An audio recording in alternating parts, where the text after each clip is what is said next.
നമസ്കാരം. Cabbage ada dosa. Cabbage and vegetables എന്ന് പറയാം.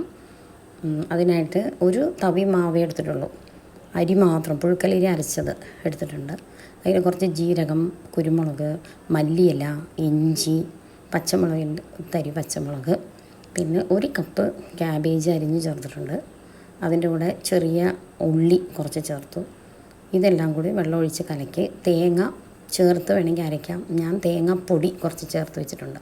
ഇതെല്ലാം കൂടി കുറച്ച് മഞ്ഞൾപ്പൊടി എല്ലാം ഇട്ട് ഇളക്കി വെച്ചിട്ടുണ്ട്. അത് ദോശ ഇത്തിരി കട്ടിക്ക് ദോശ ഉണ്ടാക്കുക. നല്ലെണ്ണ ചേർത്ത് രണ്ട് വശവും മുരിച്ചെടുക്കുക. അപ്പോൾ നമ്മുടെ വെജിറ്റബിൾ ദോശ റെഡി. അപ്പം പിന്നെ മോരുകറി, പിന്നെ അതുപോലെ ബീൻസ് തോരൻ, പിന്നെ കായ മെഴുക്കുവരട്ടി. ഇതൊക്കെയാണ് ഇന്നത്തെ വിഭവങ്ങൾക്ക് തയ്യാറാക്കി വെച്ചിരിക്കുന്ന പച്ചക്കറികൾ. പച്ചക്കറി നമ്മൾ കൂടുതലും റൈസ് കുറവും കഴിക്കുക.